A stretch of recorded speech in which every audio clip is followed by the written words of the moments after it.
Morning students. आज के इस वीडियो में हम पढ़ने वाले हैं bio Savart law. It's a topic of magnetic effect of current.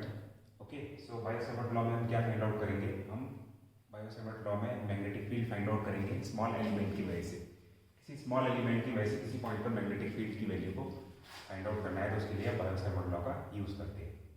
अब देखिए यहाँ पर जैसे कोई वायर है जिसके थ्रू कितना करंट फ्लो हो रहा है, आई करंट फ्लो हो रहा है, और इसका एक छोटा सा सेक्शन है, ओके, जिसको हमने बोला है डीएल। स्मॉल डीएल है, ओके, इसके थ्रू आई करंट फ्लो हो रहा है। तो इस डीएल की वजह से आर डिस्टेंस पर एक पॉइंट है, पॉइंट पी, जिसका हमें मैग्नेटिक फील्ड का वैल्यू फाइंड आउट करना है। ओके, तो आर डिस्टेंस पर मैग्नेटिक फील्ड हमने मान लिया कितना है, डीबी, स्मॉल डी।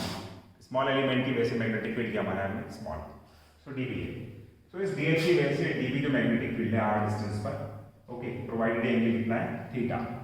सो बायो सेवर्ट लॉ के अकॉर्डिंग क्या होता है, डीबी जो होता है ये आई के प्रोपोर्शन होता है, यानी जितनी ज्यादा करंट फ्लो हो रही होगी इस एलिमेंट के थ्रू, उतना ही ज्यादा यहाँ पर क्या होगा, मैग्नेटिक फील्ड होगा। ज्यादा करंट पास करेंगे तो ज्यादा मैग्नेटिक फील्ड होगा। That means DB proportional to I. Second क्या है, जितनी ज्यादा बड़ी लेंथ एलिमेंट होगा, लेंथ एलिमेंट डीएल, उसकी लेंथ ज्यादा होगी, उसकी डायरेक्टली प्रोपोर्शनल होगा। तो डीबी प्रोपोर्शनल टू डीएल। इनके बीच में यहाँ पर जो एंगल बनता है थीटा, इसके साइन के प्रोपोर्शनल होता है मैग्नेटिक फील्ड, यानी स्मॉल एलिमेंट की वजह से मैग्नेटिक फील्ड है वो साइन थीटा के प्रोपोर्शनल है। अब चौथा क्या है, इनवर्स स्क्वायर लॉ को ओबे करता है, DB proportional to 1/r square. Okay, जैसा बिल्कुल वैसा ही है जैसा कूलम्ब्स लॉ में था, F equal to Q1 Q2/r square. यहाँ पर क्या है, DB proportional to 1/r square. जितनी ज़्यादा डिस्टेंस बढ़ाएंगे मैग्नेटिक फील्ड उतना ही वीक होता रहेगा। इन चारों को अगर आप कंबाइन करते हैं तो आपको मिलता है DB proportional to I DL sine theta over r square. Okay, अब ये प्रोपोर्शनलिटी साइन को आप रिमूव करेंगे तो कांस्टेंट से मल्टीप्लाई करें। वहां पर इलेक्ट्रोस्टैटिक कांस्टेंट से मल्टीप्लाई करते थे, यहाँ पर कांस्टेंट की वैल्यू है μ0/4π। सो इस स्मॉल एलिमेंट की वजह से जिसके थ्रू करंट फ्लो हो रहा है उसका मैग्नेटिक फील्ड कितना हो जाएगा, μ0/4π I DL sine theta over r square. ये स्मॉल मैग्नेटिक फील्ड है करंट कैरिंग एलिमेंट की वजह से, μ0/4π I DL sine theta over r square. Okay, अब अगर इसको वेक्टर फॉर्म में लिखना हो तो वेक्टर फॉर्म में लिखने के लिए इसको आप यूनिट वेक्टर से मल्टीप्लाई कर सकते हैं। यूनिट वेक्टर से मल्टीप्लाई कीजिए, फिर वेक्टर को आपको बताया कि जो यूनिट वेक्टर होता है वो क्या होता है, vector divide by it's mod, उसको इस तरीके से लिख सकते हैं। फिर वहां पर फॉर्मूला बनेगा dl sin थीटा और r, mod of dl sin theta r, okay, and r cap. So आप उसको क्रॉस प्रोडक्ट की फॉर्म में लिख सकते हैं, तो क्या बनेगा, dv equal to μ0/4π i dl vector cross r vector upon r cube. So Biot Savart law की वेक्टर फॉर्म ये इंपॉर्टेंट है, कई बार पेपर में पूछा गया है, तो इसको आप अच्छी तरीके से पढ़िए। This is the vector form of Biot Savart law. So यहाँ पर बायो सेवर्ट लॉ क्या हो गया, dv equal to μ0/4π i dl sin theta over r square. अब आपके माइंड में आ रहा होगा ये μ0/4π क्या है, तो μ0/4π एक कांस्टेंट होता है, इसकी वैल्यू होती है 10⁻⁻⁷। अब इस कांस्टेंट की यूनिट भी होती है, तो हम यूनिट को भी फाइंड आउट कर सकते हैं। तो आप इसमें देखें, अगर आप मैग्नेटिक फील्ड की यूनिट होती है टेस्ला, यहाँ से आएगा मीटर स्क्वायर, यहाँ से आएगा एम्पियर और मीटर, तो ये हो जाएगा टेस्ला मीटर पर एम्पियर। तो उसकी यूनिट जो हो जाएगी टेस्ला मीटर पर एम्पियर। म्यू नॉट होता क्या है, म्यू नॉट को बोलते हैं permeability, okay, of free space. जैसे वहां पर था इलेक्ट्रोस्टैटिक्स में परमिटिविटी, यहाँ पर है परमिएबिलिटी। तो ये फ्री स्पेस की क्या है, परमिएबिलिटी है।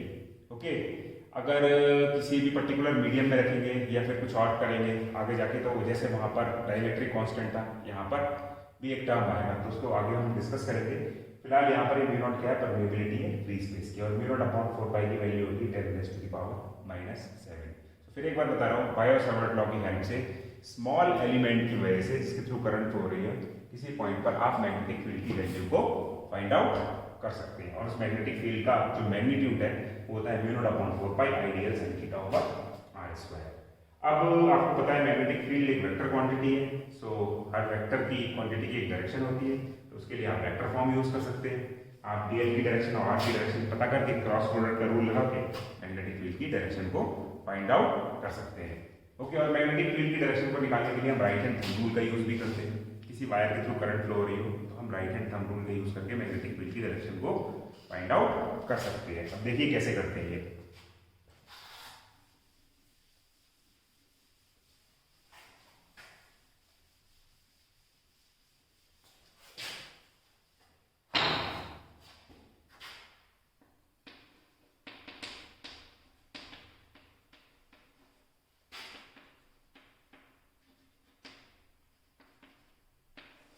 राइट हैंड थंब रूल, ये आपने क्लास 10 में भी पढ़ा है। ओके, एक बार फिर से पढ़ लेते हैं।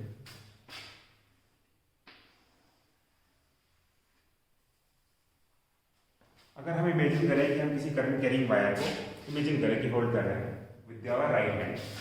ओके, राइट हैंड से होल्ड करें, जैसे करंट कैरिंग वायर है, इसको मैं इस तरीके से होल्ड कर रहा हूँ और करंट फ्लो हो रही है मेरे थंब की डायरेक्शन के अकॉर्डिंग, यानी इसमें आप देख रहे हैं नीचे से ऊपर की तरफ करंट फ्लो हो रही है, क्योंकि मेरा थंब क्या है, नीचे से ऊपर की डायरेक्शन में, और ये मेरा राइट हैंड है।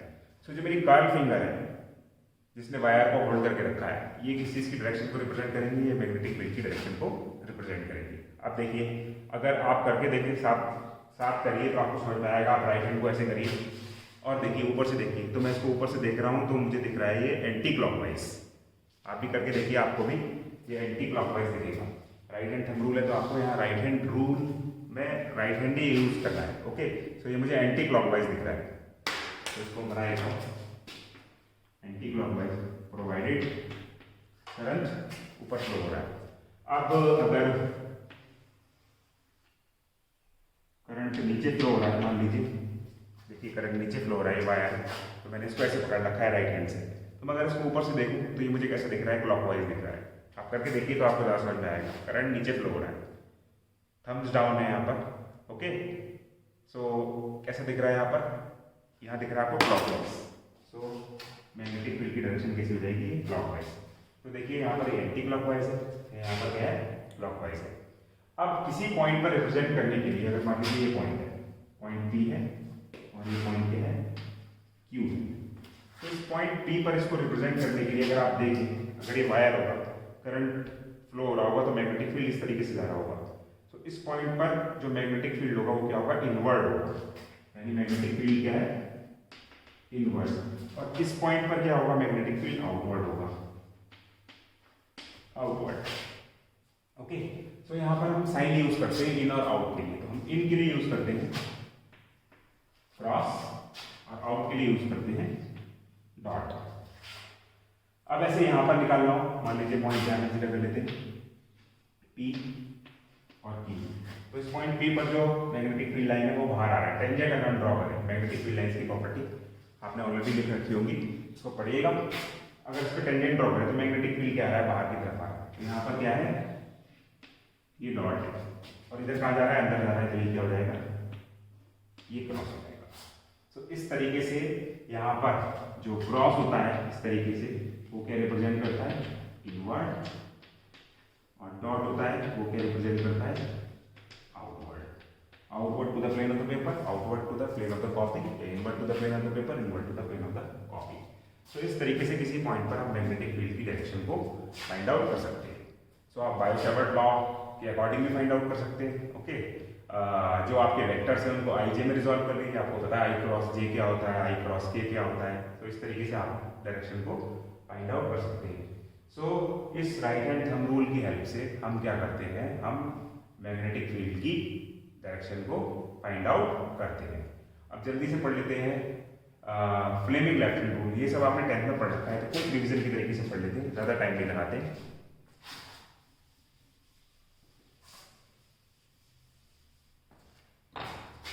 फ्लेमिंग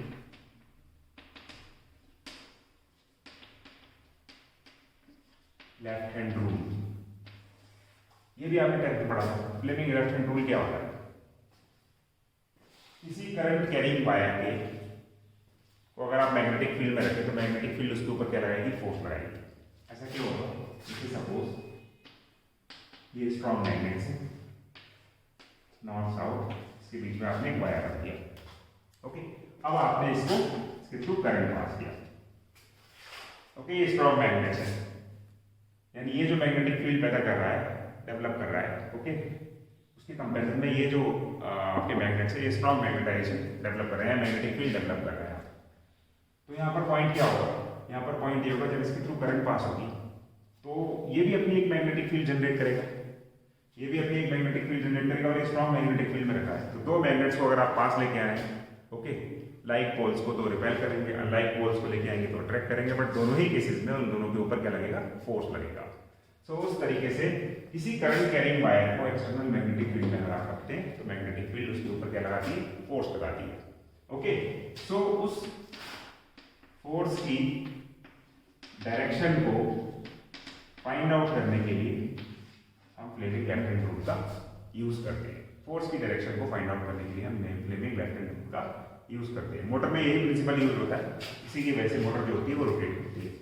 अभी बताऊंगा मैं आपको इसी वीडियो में किस तरीके से रोटेट करती है। पहले हम फ्लेमिंग लेफ्ट हैंड रूल पढ़ लें। सो मैंने भी बताया आपको, फोर्स की डायरेक्शन को फाइंड आउट करने के लिए हम फ्लेमिंग लेफ्ट हैंड रूल का यूज करते हैं। फोर्स कौन प्रोड्यूस कर रहा है? मैग्नेटिक फील्ड प्रोड्यूस कर रही है। कब प्रोड्यूस कर रही है? जब करंट पास हो रही है, करंट कैरिंग वायर के थ्रू। कहाँ रखा है वायर? मैग्नेटिक फील्ड में रखा है। ये पॉइंट है आपका समझने वाला।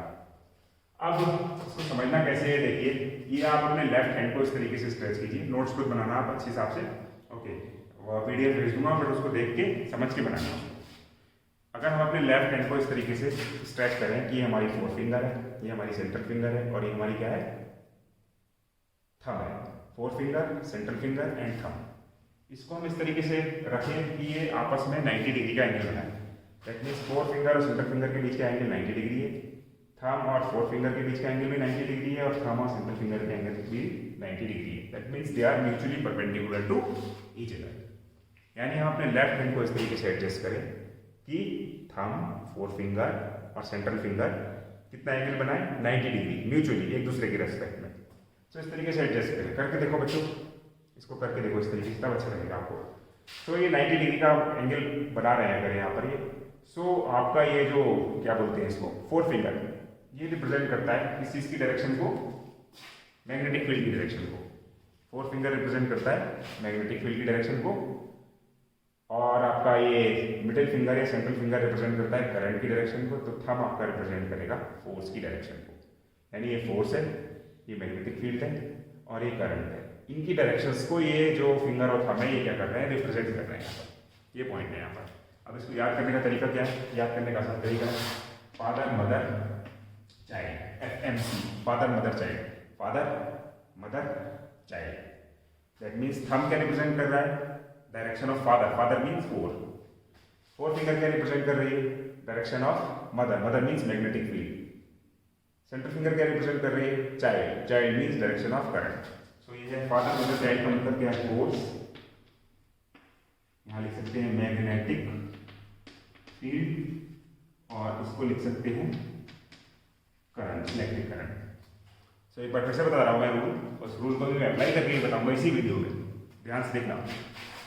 ये फोर फिंगर क्या रिप्रेजेंट करती है? Direction of magnetic field. Central finger क्या रिप्रेजेंट करती है? Direction of current. And thumb क्या रिप्रेजेंट करेगा? Direction of force. रूल क्या बनेगा? स्टेटमेंट क्या बनेगा? If we stretch our left hand in such a way that our forefinger, central finger and thumb, they are mutually perpendicular to each other, and if forefinger represents direction of magnetic field, central finger represents direction of flow of current, then thumb will represent direction of force. thumb किस चीज को represent करेगा? Force की direction को represent करेगा। तो ये हमारा फ्लेमिंग लेफ्ट हैंड रूल है। तो जल्दी से इसकी नोट्स बना लेना, वीडियो को पॉज करके या एंड में। अब मैं बताता हूँ मोटर किस तरीके से वर्क करता है। तो आपने क्लास 10 में मोटर भी पढ़ा, वैसे एक रफ सा डायग्राम लेके जल्दी से बता देता हूँ आपको। ये नॉर्थ पोल, साउथ पोल, इसके बीच में हमने क्या रख दिया?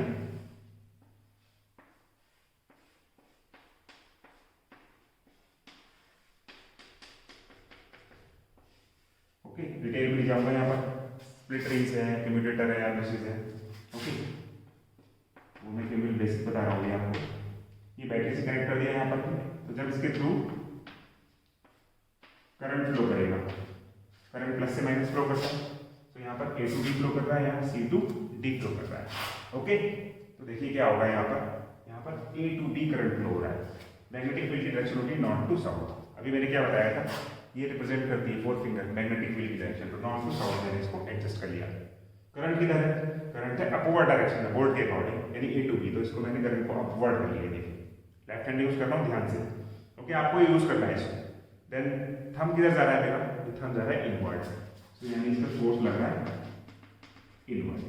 फोर्स की डायरेक्शन क्या है? इनवर्ड। अब अगर CD में देखें हम इसको, तो CD में क्या है? Magnetic field to north to south है, तो ये नॉर्थ टू साउथ हो गया। बट करंट क्या है? डाउनवर्ड है, तो करंट को मैंने डाउनवर्ड कर दिया। थंब किधर आ गया? आउटवर्ड। सो यानी फोर्स क्या है यहाँ पर? आउटवर्ड। सो मोटर में हमारी क्या है? कॉइल है। ओके, तो इसको मान लो कॉइल। ओके, इसके थ्रू करंट फ्लो हो रहा है, तो इसका फेस फोर्स लग रहा है, वो लग रहा है इनवर्ड, इस पर लग रहा है आउटवर्ड, इस पर लग रहा है इनवर्ड, इस पर लग रहा है आउटवर्ड, और अलग अलग पॉइंट्स पे लग रहे हैं। एक ही पॉइंट पे लग रहे होते, मान लो इस पर लग रहा होता आउटवर्ड, इसी पे लग रहा होता इनवर्ड, तो कैंसिल आउट हो जाते, बट इस पे लग रहा है इनवर्ड और इस पे लग रहा है आउटवर्ड, तो ये क्या करेगा, एक टॉर्क प्रोड्यूस करेगा, इसको घुमाएगा, फिर लगेगा इनवर्ड, फिर लगेगा आउटवर्ड, तो घुमाएगा। इस तरीके से मोटर क्या होगा, वो रोटेट करेगी। सो यानी मोटर का प्रिंसिपल क्या है कि मैग्नेटिक फील्ड इसकी प्रोड्यूस हो रही है और एक्सटर्नल मैग्नेटिक फील्ड में रखी है, और बाहर वाली मैग्नेटिक फील्ड जो है अंदर वाली मैग्नेटिक फील्ड के ऊपर फोर्स लगाती है, फोर्स से फोर्स पेयर बनता है, फोर्स पेयर या फोर्स कपल क्या करता है, टॉर्क प्रोड्यूस करता है, और टॉर्क से नेसेसरी रोटेशन होता है। तो इस तरीके से ये मोटर वर्क करती है। सो आई होप आपको फ्लेमिंग लेफ्ट हैंड रूल समझ में आया होगा। सो इतने पोर्शन के नोट्स बनाइए, अच्छी तरीके से पढ़िए इसको, ओके, और नेक्स्ट वीडियो में मिलते हैं फिर।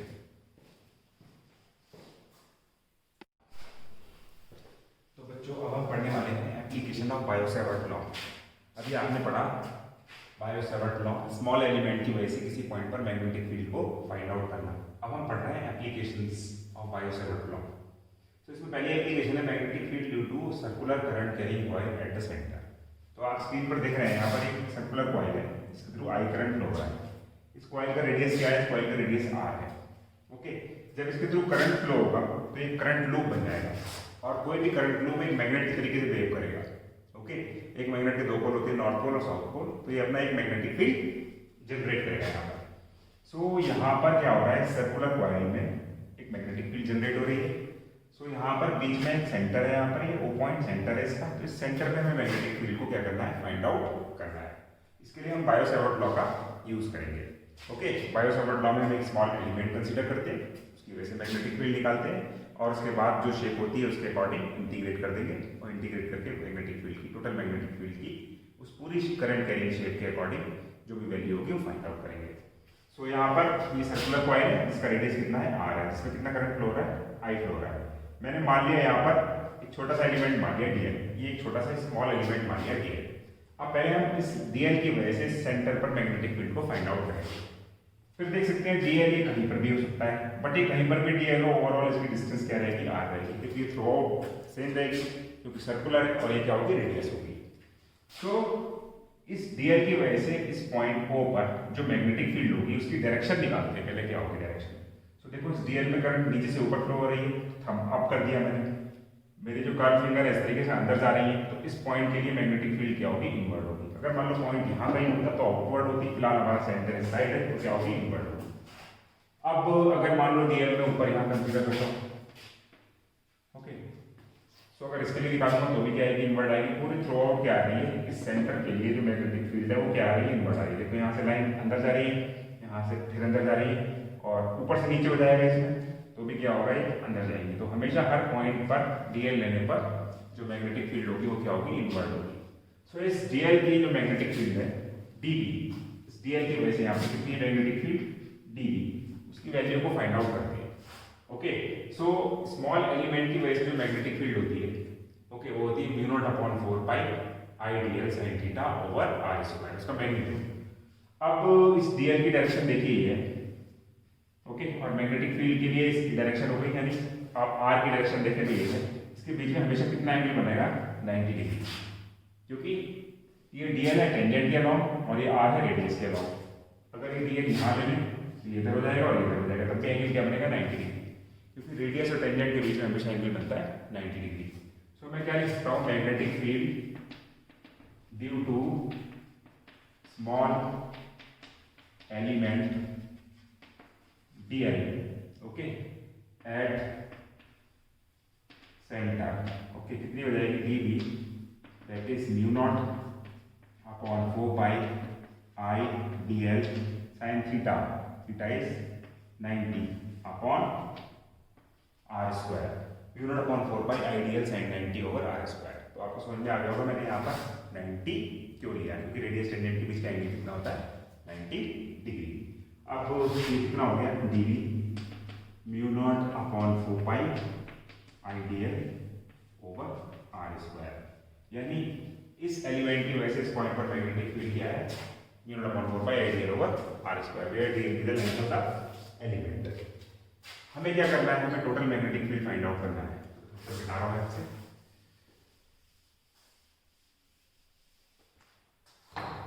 Magnetic field due to circular current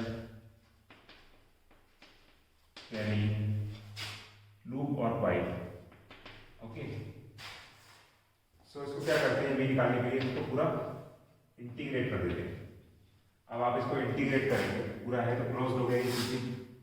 so कितना हो जाएगा, mu naught upon 4 pi I D L over R square, और ये आपका क्लोज है। हमने इंटीग्रेट कर दिया, स्मॉल एलिमेंट निकाल के कंप्लीट निकालने के लिए इंटीग्रेट कर दिया। म्यू नॉट अपॉन 4 पाई बाहर आ गया, I D upon R square भी कांस्टेंट है, क्लोज इंटीग्रेशन डीएल। डीएल कहाँ लाई कर रहा है, डीएल रिंग के या कॉइल के सर्कमफ्रेंस पे लाई कर रहा है। अगर आप इसको इंटीग्रेट करेंगे तो पूरी सर्कमफ्रेंस बनके तैयार हो जाएगी। और सर्कल की सर्कमफ्रेंस क्या होती है, सर्कल की सर्कमफ्रेंस होती है 2 पाई आर। तो यहाँ पर वैल्यू प्लेस कर देता हूँ, कितनी हो जाएगी, mu naught upon 4 pi I upon R square and should be multiplied by 2 pi R. So R से आर कैंसिल हो गया, पाई से पाई भी कैंसिल कर सकते हैं, बट अभी मैं नहीं कर रहा हूँ। यहाँ पर mu naught upon 4 pi 2 pi I upon R, ये मैग्नेटिक फील्ड है सर्कुलर कॉइल की वजह से सेंटर पर। किसी भी सर्कुलर कॉइल की वजह से सेंटर पर मैग्नेटिक फील्ड कितनी है, mu naught upon 4 pi 2 pi I over R. अब मैंने पाई से पाई कैंसिल क्यों नहीं किया, बुक में आप देखेंगे तो कैंसिल कर रखा होगा, क्योंकि म्यू नॉट अपॉन 4 पाई की वैल्यू होती है 10 टू द पावर -7। अगर आप पाई से पाई कैंसिल करेंगे तो म्यू नॉट की value 4 pi into 10 to the power -7 भी लगा सकते हैं। फिलहाल एक टर्म की वजह से यहाँ पर mu naught upon 4 pi 2 pi I upon R है। अब मान लो कॉइल में आपकी एक से ज़्यादा टर्म, मतलब एक टर्म फिर एक और टर्म, इस तरीके से कॉइल बनाई हो तो क्या होगा,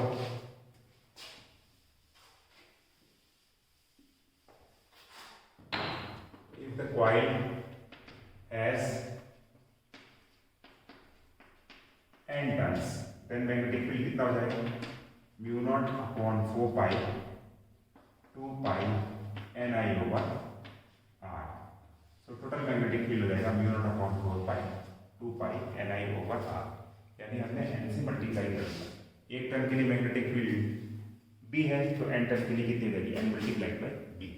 ओके, जितनी आर टर्म होती आएंगी सबकी डायरेक्शन सेम होगी, सिंपली आप मल्टीप्लाई कर सकते हैं। सो ये बायो-सावर्ट लॉ का एप्लीकेशन था। इसमें किसी भी सर्कुलर कॉइल के सेंटर पर मैग्नेटिक फील्ड की वैल्यू को आप फाइंड आउट कर सकते हैं। तो इसको यूज़ कीजिए, इसके न्यूमेरिकल भी आपको मिल जाएंगे, इसको कंप्लीट कीजिए। अब मैं एक और चीज़ बता रहा हूँ, magnetic field due to straight current carrying wire. हमारे पास एक स्ट्रेट करंट कैरिंग वायर है, इसकी वजह से मैग्नेटिक फील्ड हमें फाइंड करनी है किसी पॉइंट पर। ये स्ट्रेट करंट कैरिंग वायर है, इसके थ्रू आई करंट फ्लो हो रहा है, यहाँ से ये पॉइंट बी है। ओके, सपोज कि हम नॉर्मल ड्रॉ करते हैं यहाँ से। ओके, इससे इस पी पॉइंट से इस पर नॉर्मल ड्रॉ करते हैं, तो ये पोर्शन बना रहा है आपका एंगल अल्फा एंगल बना रहा है, और ये नीचे वाला बना रहा है कितना, बीटा। ओके, और इसके थ्रू कितना करंट फ्लो हो रहा है, आई करंट फ्लो हो रहा है। तो ये पॉइंट कितने डिस्टेंस पर है, ये पॉइंट है आपका मान लीजिए आर डिस्टेंस पर है। तो इतने करंट कैरिंग वायर की वजह से इस आर डिस्टेंस पर ये पॉइंट पी है, जिसमें एंगल अल्फा और बीटा बन रहा है। ओके, सो इस पॉइंट पी पर मैग्नेटिक फील्ड की वैल्यू क्या होगी, इसके लिए मेथड ऑफ इंटीग्रेशन यूज करना होगा। ओके, बट अभी मैं आपको डायरेक्ट फार्मूला बता रहा हूँ। ओके, ये डायरेक्ट फार्मूला आप पढ़ लीजिए अच्छी तरीके से, क्योंकि इसके न्यूमेरिकल्स बहुत ज़्यादा इंपॉर्टेंट है। तो मैं क्या लिखता हूँ, यहाँ वायर लिख देते हैं A B, magnetic field due to wire A B, okay, at a distance at a point P. Self consider कर लेना कि करंट कैरिंग वायर है, पॉइंट पी जो है वो आर डिस्टेंस पर है। तो इसका फॉर्मूला क्या होता है, इसका फॉर्मूला होता है mu naught upon 4 pi I upon distance R sine alpha plus sine beta. Okay, ये हम डिराइव भी कर सकते हैं, हमें कैलकुलस का थोड़ा सा यूज करना होगा, इसको डिराइव भी कर सकते हैं, कोई प्रॉब्लम नहीं है। सो ये मैग्नेटिक फील्ड की हो जाएगी mu naught upon 4 pi I upon distance sine alpha plus sine beta. तो किसी भी फाइनाइट वायर की वजह से जिसकी लेंथ पता हो, ओके, आप मैग्नेटिक फील्ड फाइंड आउट कर सकते हैं। तो फॉर्मूला होगा mu naught upon 4 pi I upon R perpendicular distance multiplied by sine alpha plus sine beta. तो ये फाइनाइट वायर की वजह से, स्ट्रेट करंट कैरिंग वायर की वजह से किसी पॉइंट पर मैग्नेटिक फील्ड का ये फॉर्मूला है। अगर मान लो वायर जो है इनफाइनाइट हो तो क्या लिखते हैं, for infinitely long straight wire. Infinitely long straight wire की वजह से क्या होगी, मैग्नेटिक फील्ड अब इनफाइनाइट हो जाएगा। थोड़ा आपको एजम्पशन करना पड़ता है इनफाइनाइट में, क्योंकि इनफाइनाइट में सीधा वैल्यू प्लेस कर दिया, सीधा वैल्यू प्लेस करेंगे so you will get a different answer. You will not get the answer, you will not get a limited answer, you will get a indefinite answer, so which will not be accurate. So आप देखो यहाँ पर, अगर ये wire infinitely long है, यानी ऊपर भी इनफाइनाइट तक जा रहा है और नीचे भी इनफाइनाइट तक जा रहा है, तो इसको अगर मैं ऊपर भी इनफाइनाइट तक पहुँचा दूँ, अगर मैं इसको ऊपर इनफाइनाइट तक पहुँचा दूँ तो ये एंगल क्या होता जाएगा, बढ़ता जाएगा, और इस एंगल के बढ़ने की भी एक लिमिट है। सो मैं मान लूँ ये इनफाइनाइट तक जा रहा है, तो ये एंगल क्या होगा, बढ़ेगा। जब ये एंगल बढ़ेगा तो हम मान सकते हैं कि अल्फा की वैल्यू कितनी हो जाएगी, इनफाइनाइटली केस में 90 डिग्री हो जाएगी, यानी अल्फा टेंडिंग टू 90 डिग्री हो जाएगा। बिल्कुल उसी तरीके से ये नीचे वाला पोर्शन भी कहाँ जाएगा, इनफाइनाइट पर जाएगा, तो ये बीटा भी बढ़ता जाएगा, तो बीटा की वैल्यू कितनी हो जाएगी, 90 degree, that should tend towards 90 degree in case of infinite. If we assume, हम यहाँ पर एज्यूम कर रहे हैं, ऐसा हो नहीं रहा है लेकिन हम मान रहे हैं कि वायर बहुत लॉन्ग हो, तो हम कंपेयर फ्रेम में कंपेयर करते समय इसको ले सकते हैं कि अल्फा और बीटा की वैल्यू 90 डिग्री है फाइनाइट लॉन्ग केस में। So alpha equal to beta equal to 90 degree. So magnetic field क्या होगी इनफाइनाइटली लॉन्ग वायर की वजह से, mu naught upon 4 pi I upon R sine 90 plus sine 90। Okay, what is the value of sin 90? Sin 90 is 1. So I am writing here for infinite one. This will be mu naught upon 4 pi I upon r 1 plus 1. So 1 plus 1 2.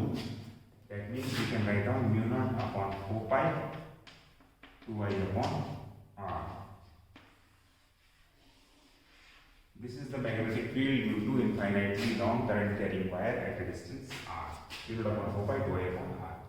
फिर देखिए मैंने 2 से 4 यहाँ पर cancel नहीं करा, यहाँ पर 4 को 2 से कैंसिल नहीं किया, इसलिए नहीं किया यहाँ पर क्योंकि mu naught upon 4 pi की एब्सोल्यूट वैल्यू 10⁻⁷ ले लेते हैं। तो यहाँ पर इनफाइनाइटली लॉन्ग वायर की वजह से जो मैग्नेटिक फील्ड हो गई वो क्या हो गई, mu naught upon 4 pi 2I upon r। और डायरेक्शन का फिर से बता दूँ, यहाँ पर ये करंट ऊपर की तरफ फ्लो हो रहा है, तो अगर आपको उसमें डायरेक्शन डिफाइन नहीं करनी हो तो थंब अप है, तो यहाँ पर ये मेरी कर्ल फिंगर बढ़ जा रही है, तो यहाँ पर क्या आना चाहिए, क्रॉस आएगा। तो ये क्रॉस डॉट में कोई डाउट नहीं होना चाहिए। ओके, बायो सेवर्ट लॉ अच्छे से पढ़िए। इस वीडियो को देखने के बाद मैं बोलना चाहूँगा कि बायो सेवर्ट लॉ अच्छे से पढ़िए, इसके नोट्स बनाइए, मैग्नेटिक फील्ड के बारे में पढ़िए, मैग्नेटिक फील्ड लाइन्स के बारे में पढ़िए, और application of Biot Savart law को पढ़िए। ओके, और ये थोड़ा सा इंटीग्रेशन टूल टेक्निक्स को पढ़िए, और इससे रिलेटेड जो न्यूमेरिकल रेफरेंस बुक में दे रखे हैं और एनसीईआरटी में दे रखे हैं वो जरूर करिए। तो इस वीडियो का मेन मोटिव ये है कि आप बायो सेवर्ट लॉ और उसके एप्लीकेशन से फैमिलियर हो जाएं, और राइट हैंड थंब रूल का भी यूज़ कर सकें, और राइट हैंड थंब रूल का यूज़ मैग्नेटिक फील्ड की डायरेक्शन को फाइंड आउट करने के लिए, और फ्लेमिंग लेफ्ट हैंड रूल का भी यूज़ कर सकें फोर्स की डायरेक्शन को फाइंड आउट करने के लिए। तो ये सारी चीज़ें आपने पढ़नी है। ओके, तो वीडियो को बार बार देखिए, समझने की कोशिश कीजिए, कोई डाउट हो तो आप मुझसे पूछ सकते हैं। ठीक है, तो अगले वीडियो में जल्दी से मिलते हैं। Thank you.